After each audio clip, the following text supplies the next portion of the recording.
Congrats! This is the very first time that the WNBA players will take charter flights. Ironically, that falls in line with the same time that Caitlin Clark has her WNBA premiere. Gang members! Gang members! That's gang members! Hey! We on the charter, gang members! Hey! Yay! Yay! Yay! Yo, yo, yo, yo, yo! We on the charter, gang members! This is Nas, baby! Look at Link. Gang members! Hey! Hey, gang! The WNBA charter flights in place immediately for Caitlin Clark and the Indiana Fever. Meanwhile, Angel Reese and the rest of the WNBA players will have to wait to fly charter and will continue to fly commercial. Now that's some white privilege for your ass. So it seems that after Brittany Griner was released from her 10-month incarceration in Russia, an antagonistic comedian harassed her in the Dallas airport, following her around trying to ram a camera in her face, while repeatedly asking her intrusive questions, even going so far as to ask if she thought Joe Biden's trading of her for the notorious Russian arms dealer Viktor Bout, known as the Merchant of Death, was a fair trade. And to top it all off, he had the unmitigated gall to ask, did she have sex with Vladimir Putin? Brittany Griner's teammate Brianna Turner quickly got onto Twitter and tweeted, player safety while traveling should be at the forefront. People following with cameras, saying wild remarks is never acceptable. Excessive harassment. Our team nervously huddled in a corner, unsure how to move about. We demand better. Cheryl Swoops was interviewed after the incident and had this to say. I can think of a few incidents back when we were playing where players were being harassed. And it was just oh, well, it happens. We're flying commercial. We got to go through the airport. People recognize us. Don't get me wrong. Some of it is just fans who love you. And it's like, oh my gosh, I can't believe that's Cheryl Swoops. I can't believe that's Tina Thompson. Can I get a photo? That type of stuff is expected and it's cool. But it's the other stuff that people don't hear about, people don't see, that we don't talk about. That's not okay.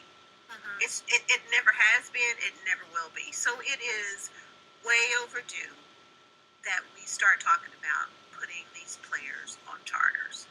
After the debacle, and apparently last year, the flights were supposed to be available for the playoffs. And then the WNBA reneged 4 games before a regular season ended.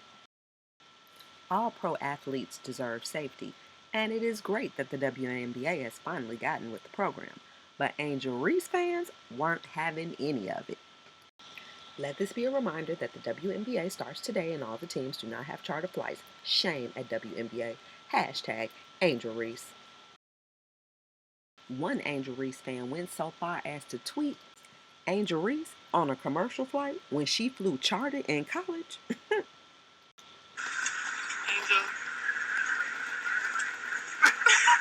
So we have one young lady who won an NCAA championship and has been accustomed to flying charter, and another one who has absolutely no ring and gets the first charter flight. Make it make sense. I know you lying. Only the Indiana Fever getting charter flights? Excuse me? Angel Reese fans, do we need to bully the WNBA again? How is it that Barbie is not going to have charter flights in the first rollout when she has one of the highest profiles in the WNBA? Angel had this to say. Just praying that this is one of the last commercial flights the Chicago Sky has to fly. Like Breezy said, practicing gratitude and patience as the league introduces charter flights for all teams. As of Thursday, May 16th, it was announced that we can confirm that the WNBA plans to have all flights chartered by May 21st, according to spokesman. I do believe at Lindsay Schnell was first. Additionally, only planned exceptions are Chicago to Indiana and Connecticut. Right. What a coincidence that charters will be phased in for the entire league after we saw a video of fans watching the Fever walk through the airport and the first have everything in place and prepared. When you hear that, what do you think about that? I'm excited.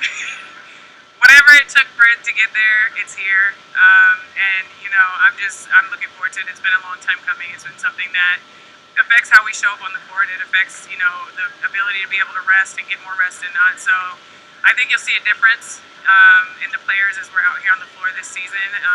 The games we have more games this year, and with the Olympic break coming in, it's a tight schedule. So to be able to have the luxury of being able to leave right after, be able to get sleep, and not have to sit around in airports is going to be huge. And so, yeah, I'm glad it's finally here. So hey, whatever. Thank y'all for getting it done.